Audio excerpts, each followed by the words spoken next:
Morning, you legends. Today I want to have a chat about a thought I had yesterday, something that I've not really spoken about.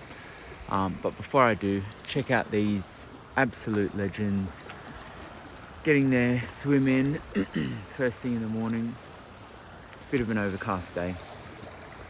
One of the difficult things about being a manager, being a leader, is the ability to provide feedback in a manner that's constructive.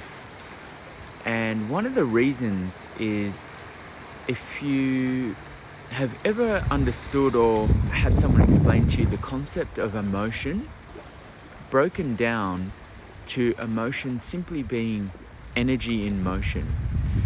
And when you break that down a little bit further, in that energy in motion often occurs the further you are away from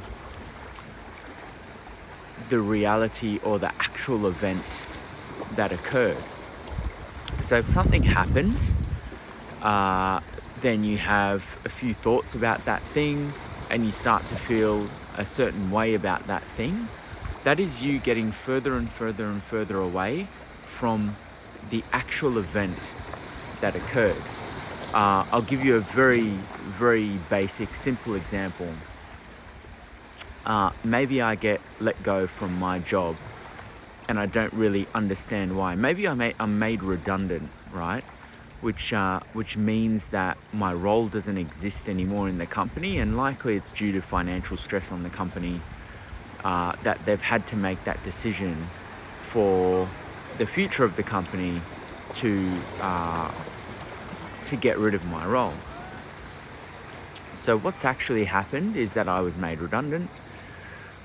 What do I start to think about that event or that occurrence? Well, I start to think, oh my gosh, I gave so much of my life to this place, and this is how I get treated.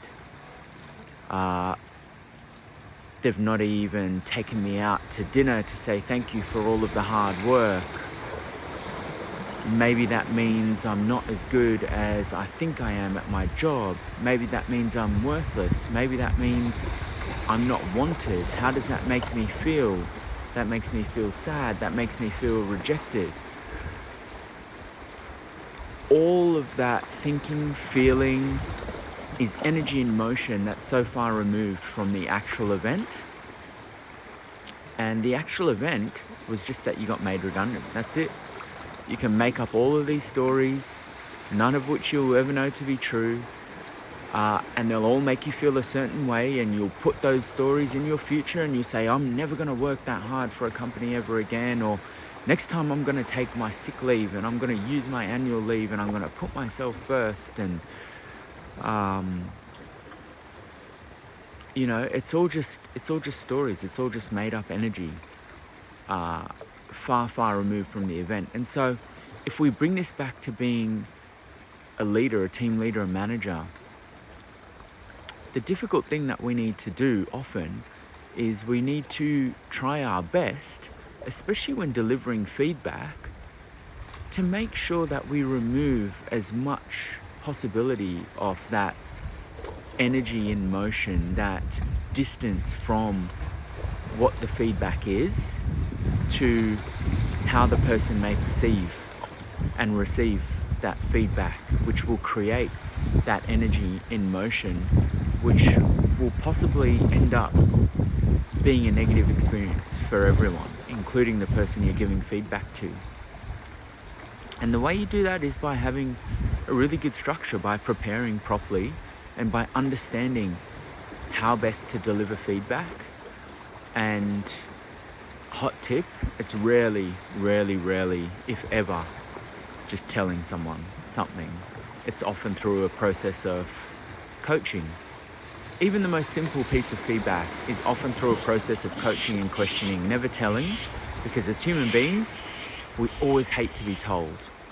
People always say, yeah, I love to receive feedback. Give me all the feedback.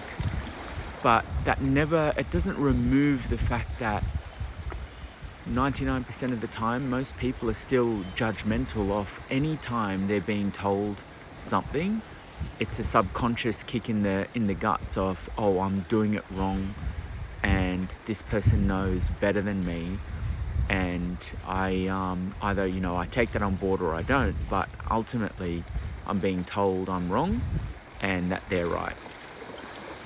And so the best way to deliver feedback is through questioning, through very thoughtful, prepared questioning. And that doesn't mean the feedback has to be completely structured and scripted, not at all, because generally through your questioning you'll uncover information that will lead to more questions, and you don't know what those questions are going to be until you uncover that information.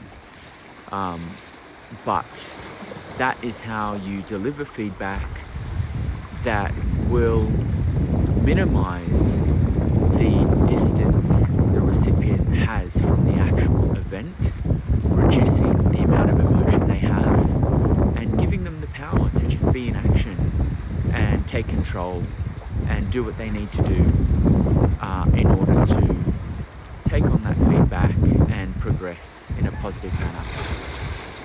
Have an awesome day, guys. One more quick view of the scenery.